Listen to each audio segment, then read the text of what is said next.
Meat Shields, I got a question for you. If your tribe was being attacked by an invisible human hunting alien, what the hell would you do? This terrifying creature is about to invade and slaughter everyone that you know and love with no way to fight back. So today I'm here to break down the mistakes made, what you should do, and how to beat the predator in Prey.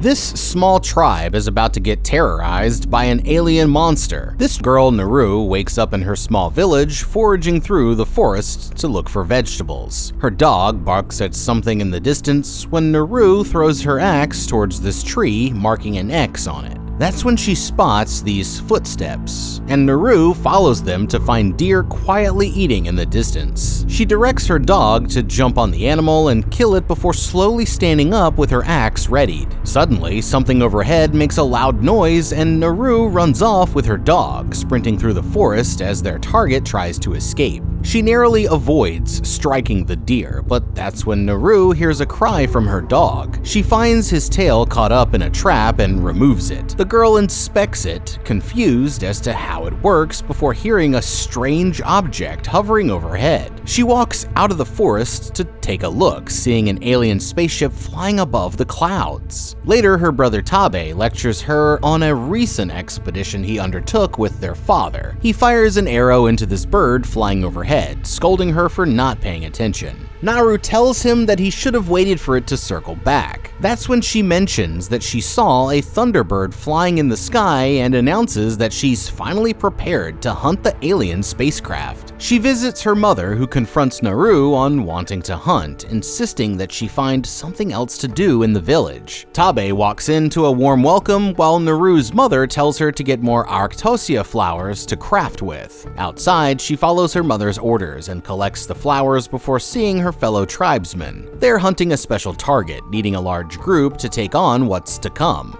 Running through the forest, this tribesman hears something coming from behind and readies his bow, realizing that it's only Naru. They question why she's tagging along and tell her to go back to camp, but Tabe puts in a good word and insists that the girl is a good hunter. The group run through the forest and find this piece of crushed bone on the ground. It's a hint that a mountain lion is up ahead. They continue moving forward and hear their dog barking at something up ahead in the distance. The hunters find an unconscious body lying on the ground, and Naru informs them that they have to get to work on constructing a rescue platform. Finishing up, Naru takes out the Arctosia flower and spreads it over the injured man's mouth, feeding him water and watching as he convulses. That night, Tabe tells his fellow hunters that he's going to hunt down the lion on his own. Naru insists that it's a different creature, demanding that she tag along. But Tabe refuses to let her come along and asks the girl to help out with sending the injured man back home. She walks with the hunters, but that's when her dog spots something lying on the ground. She looks down to see a snake along with these large footprints and blood splattered on the tree. The other hunters tell her to keep moving along, but Naru insists that these footprints aren't the cause of a typical animal. It's gotta be something much more terrifying, and these hunters are about to be slaughtered for not paying closer attention.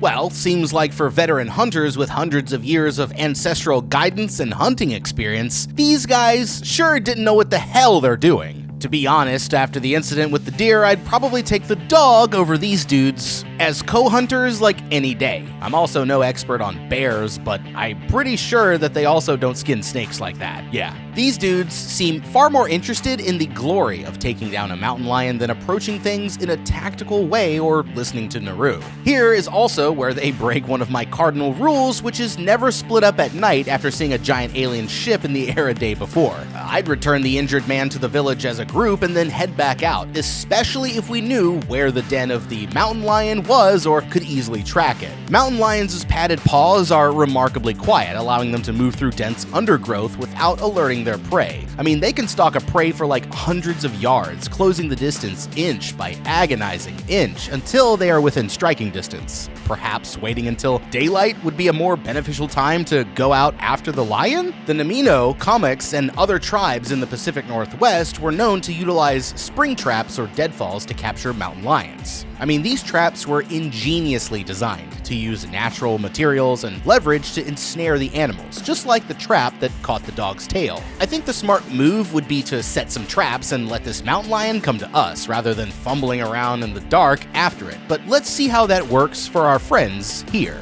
Naru insists that the skinned snake is a sign of something bigger, refusing to go along with the other hunters. They tell Pake to accompany her, and she continues to find strange footprints on the ground. That's when she runs into Tabe, who questions why she came back. Naru mentions the tracks that she found, knowing that it's something that she's never seen before. Tabe insists that she comes along as they crawl along the ground and argue over the correct way to hunt this mysterious creature. Tabe explains that the plan is to bait it out, telling Naru to confront the lion as it arrives. They climb a tree to prepare for what they think is a lion when suddenly Pake here is dragged down from the tree and taken away. Shocked, Naru readies her bow and looks around to see the lion jump up next to her. She brings out a spear to scare the animal away before being viciously attacked. Naru wakes up back at home where her mother informs the girl that Pake carried her back home. She's told that the injured man survived because of her medicine and the others are still out hunting. Her mother hands over a herbal tea, but Naru insists that she needs to get back out to help him. Later, Tabe here brings back the lion to his tribe and they begin conducting a ceremony celebrating a successful hunt and giving praise to Tabe for his accomplishment. Seeing this, Naru storms out of the party. She's stopped by Tabe, who questions why the girl is leaving. Naru confronts him, insisting that there's something out there that is much more dangerous than a simple lion. He can tell that the girl failed to complete her hunt and just isn't cut out for the job. The next day, she wakes up to see the villagers leaving home and ventures off on her own to retrace the mysterious creature's footsteps. Naru finds the marking, placing a stick to measure its length. She just knows that a terrifying monster is getting nearer to the village, and soon they're going to find out how dangerous it really is. Okie dokie. I feel like I may have said this one before, but for real, don't go wandering off alone to hunt a predator or really any huge animal that you don't know what it is. I know Naru is eager to prove herself, and at least it's finally daytime, but certainly conditions could be more ideal for her when she's mixing it up with something unknown. I guess it's hard to fault her too much when dealing with something beyond her comprehension, and it's clear that she is certainly skilled enough to handle something like a large animal via her extensive tracking knowledge, as well as skill with a bow and an axe. But she's in over her head. She knows she f***ed up by lacking the killer instinct needed to take out the mountain lion on the tree, but hopefully she learned her lesson the hard way. Collecting 3 branches, she makes a lasso and attaches it to her axe, learning how to properly throw like a hunter. Naru continues on her journey through the mountains, taking a break during sunset to eat her findings. Meanwhile, a dangerous predator is slowly coming alive, getting ready to strike down these tribal hunters. Naru here finds multiple skinned rhinos in this outfield, placing her hand on the animal and reciting a tribal chant. She finds a strange object near the rhino, keeping it and moving back into the forest for more clues. That's when she hears a similar sound to her dogs, walking towards it and finding herself sinking into the ground. Struggling to get out, she throws her lasso over on a nearby tree, failing to properly attach it while her body continues to sink. Naru manages to throw her lasso, attaching to this stick lodged against the tree. She frantically pulls herself out of the thick pool of mud while narrowly avoiding death. Washing off her equipment, Naru's dog returns with a dead rat. They head over to the creek and find a giant bear feeding on another animal, noticing that another prey is near. She readies her bow to fire when suddenly the weapon breaks and attracts its attention. The bear comes rushing uphill before Naru's dog distracts it, giving her time to rewire the bow. She watches as her dog runs back and spots the dangerous creature coming right towards her. She dives into the creek, emerging under this wooden structure as the bear tries to attack her. Suddenly, it backs off, fighting against this invisible creature. Shocked, she can't believe her eyes. She's found the source of those footprints, and now the entire tribe is going to be hunted down.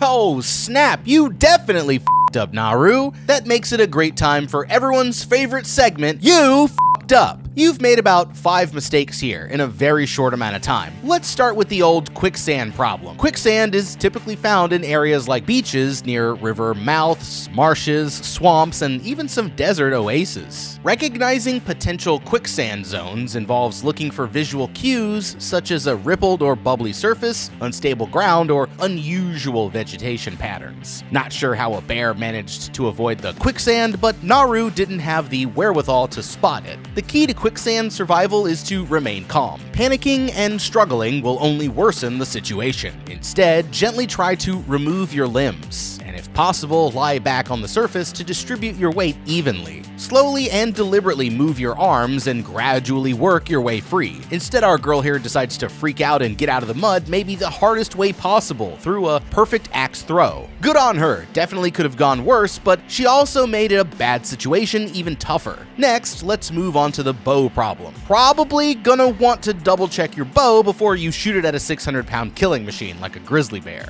I'm not even sure it's an ideal shot. She seems pretty far away and would essentially need a Robin Hood-ass perfect shot to take down an animal that size, even if she's downwind and she probably could slip away. Instead, she snaps the quiver and her dog steps in for the save. A silver medal for saving Naru's ass goes to the beaver. A beaver dam is actually an incredibly smart choice to hide from a grizzly since they're far more strong than you might think. Massive beaver dams can be quite substantial, built with a combination of sticks, mud, rocks, and branches to create a surprisingly strong and resilient structure designed to withstand the constant pressure of flowing water, often for years at a time. Conservatively, a beaver dam can withstand several tons of pressure or about 15 seconds of a really pissed off grizzly. The bear lets out a terrifying roar before walking away from Naru. She watches as the invisible creature returns, slamming the deadly animal right next to her and picking it up as blood drips down from its dead body. She quickly jumps back into the creek and travels downstream to escape the life or death situation, with no idea what the hell she just saw. Naru bumps into the others, who tell her that they've been looking for Naru at her brother's request. She informs them that the mysterious creature has been spotted, but can't accurately describe what she saw, comparing its looks to something like out of a children's horror story. The hunters laugh at her as Naru walks off. Angered, Pake demands that she stop, being slapped by the girl. He drags her back as the two fight it out, trading blows and wrestling with each other. She viciously bites Pake's arm, being told that she can leave if she wants. That's when this other tribe member pushes her right into Pake's punch and being taken home by force. Later, Pake here questions why she has a lasso attached to the axe while ordering his buddies to stay together and fetch water. That's when Naru hears something flying overhead. It's not a normal animal, and they're about to find out that an invisible killer is hunting them down. Pake teases the girl for looking worried when she mentions that something must have scared the possums away. Jumping over the log, he's tracked by multiple lasers before being fatally shot. The other hunters look over in confusion while Naru tries to break free of her bindings. They spot arrows being taken out of Pake's lifeless body and finally realize that this creature is invisible to the naked eye. Suddenly, the predator reveals itself. This is a giant beast that no one has ever seen before, and it's about to wreak havoc on this small tribe. The hunters try scaring it away, attacking the creature head-on. They're easily overpowered, and with no way to see the predator, they're going to have to use all of their wits to take it on. Naru manages to break free of her bindings and runs over to search Pake's dead body, watching as another hunter is dismembered right in front of her. Shocked, she takes her axe as the final hunter is killed. Now, she's the final target. Naru sprints out of the forest into an open field, being dragged into hiding by a fellow hunter. They hear the predator quietly walking through the grass as he takes out his bow, readying to fire. She spots lasers on the man's forehead, narrowly missing the predator's shot while sprinting away. The other hunter is brutally killed as Naru runs back to the forest, falling into a bear trap and struggling to break free.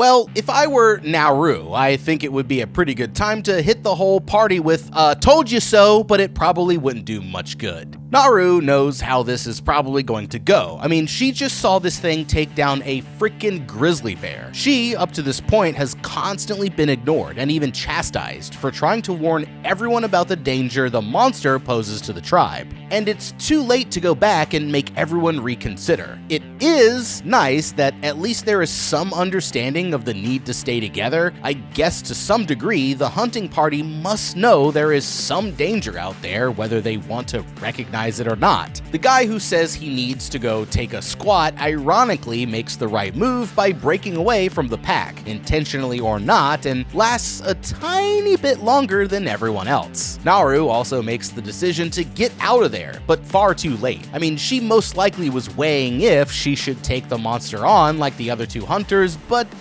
they don't look so good, so she changes her mind. Taking a beat or two, however, most likely cost her precious seconds. I mean, the Predator's decision to not finish Naru when she's caught in the trap reveals everything about it also. This thing is here for the thrill of the hunt, and sometimes as boring as a trap takes all the fun out of it. Hopefully Naru can use this to her advantage later on. She notices the invisible Predator pick up a chain, dropping it before these armed voyagers arrive, speaking French to each other. They knock Naru out as she wakes up in an enclosed cell. She's been taken hostage by the voyagers and has no idea what they want from her. Looking around the camp, she spots this cigar-smoking man who walks over, poking the girl and teasing her. She fights back as this man, speaking her native tongue, interrogates her about the Predator. She compliments the girl for surviving and notices a captive Tabe being taken out of his cage. Suddenly, his body is carved open while Naru can do nothing but watch. The next day, they're tied to a tree where Tabe reveals that the French are trying to capture the Predator, realizing that Naru was tracking it all along. Meanwhile, these French voyagers aim their weapons, looking out for their invisible target.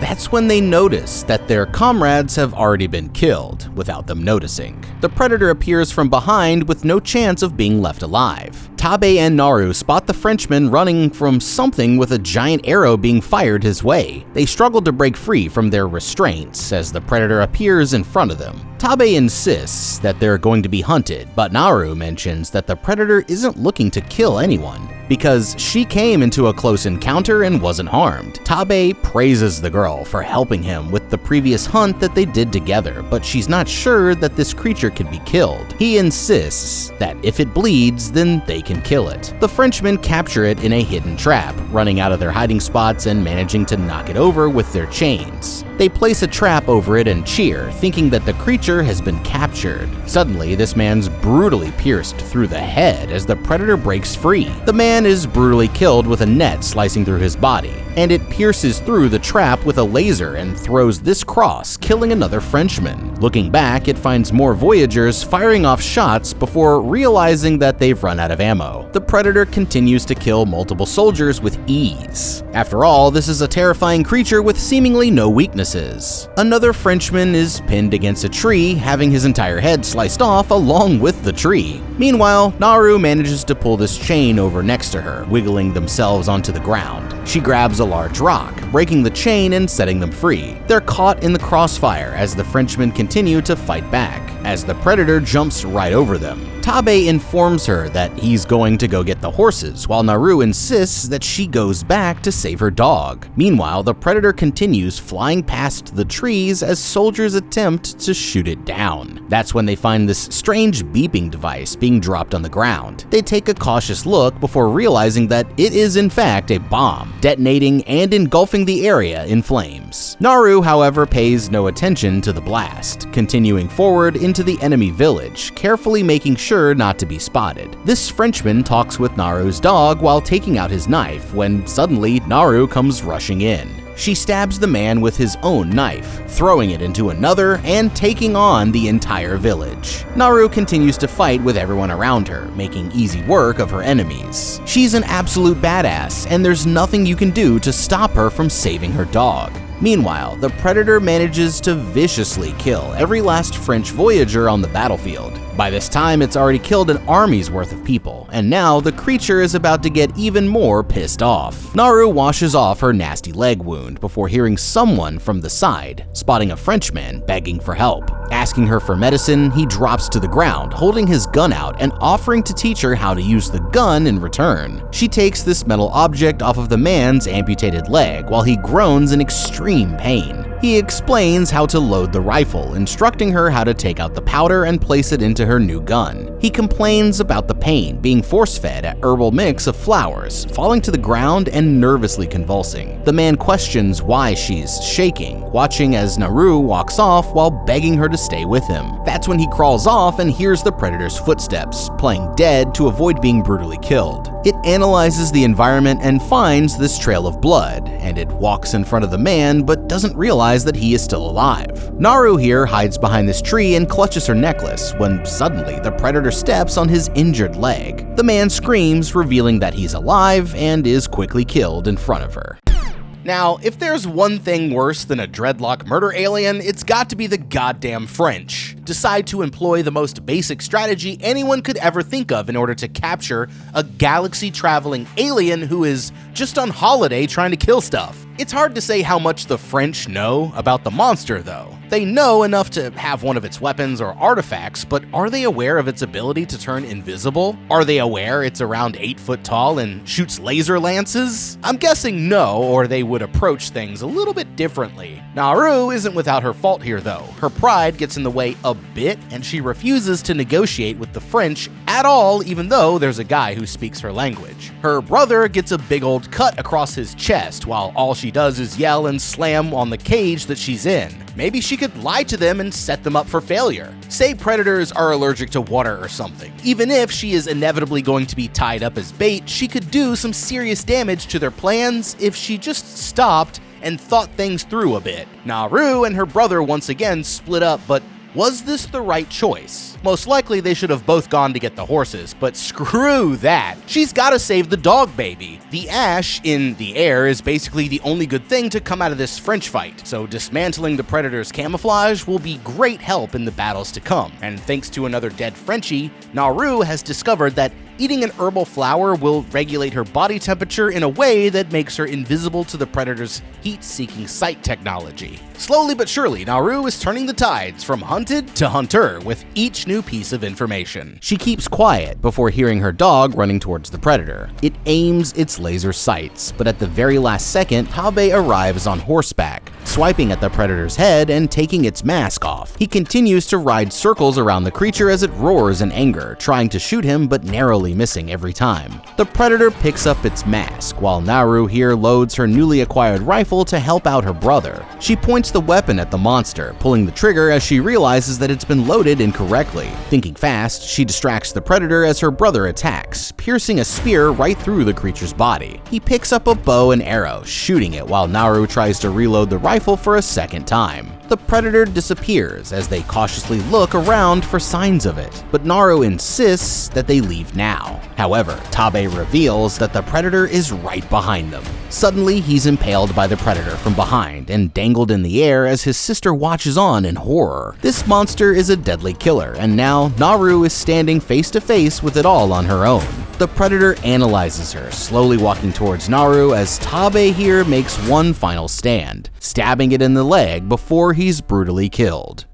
I hate to say it, but here is where Naru really blew it. She had tons of time to double team the predator or fill him up with arrows while her brother was on horseback attacking. Instead, she fumbles with a weapon she can't get to work and ultimately buys the predator enough time to find his footing and completely wreck her brother. She once again can't bring herself to finish the job, with plenty of time to shoot the pistol once it's prepared, possibly ending things right then and there. Instead, she gets scared and runs off after her brother's untimely demise. The good news is though she's now in a pretty good spot to take this thing on, and she's going to use all of the information gathered about this thing in order to hash out a plan. The average time to load and fire a flintlock pistol is around 20 to 25 seconds, and Naru took considerably longer since she's never used something like this in her life, so she would have to tighten up just a little bit if she wanted to match wits with the predator. Naru runs off in the chaos and washes off her wounds. While she's washing her hands, someone in the tribe is simultaneously informing her mother about what has transpired to her 2 children. She's struck with guilt over what happened, and her mom is sadly left with sadness as she continues to work on a hide. Later, she wakes up next to her dog on the creek, noticing the lead Frenchman who wanted to kill her most off in the distance on the creek bed. She points her pistol at him before having second thoughts, taking out one of the predator's knives instead and sprints over to him, knocking him out with a huge rock. He wakes up later with his leg brutally dismembered and rats inside of the wound, eating at his own flesh. Terrified, he crawls over to the rifle, being told by Naru that he's going to pay for what he did to Tabe. The Frenchman hounds insults towards the girl while attempting to load the rifle as Naru hears something coming from behind. She has set the Frenchman up for failure, of course. He is about to be identified as a threat. She takes some of the plant that lowers her body temperature, rendering her invisible to the predator who was on the approach. That's when the predator walks right past her, killing the man and brutally beheading him. Naru points her gun towards its head and fires off a shot that takes away its face mask. She picks it up and runs away while the predator lets out a terrifying roar. Naru places it on a tree as the predator follows a trail of blood, distracted as she jumps from above and lands multiple blows on the invincible killer before being shaken off. It takes out a spear, ready to strike as her dog jumps him from behind and momentarily distracts it. Naru runs away from the predator and grabs its spear, managing to cut off the creature's arm. They fight back and forth before she is thrown onto the ground and starts to be choked out. She places her head in between these tree stumps to avoid being fatally decapitated,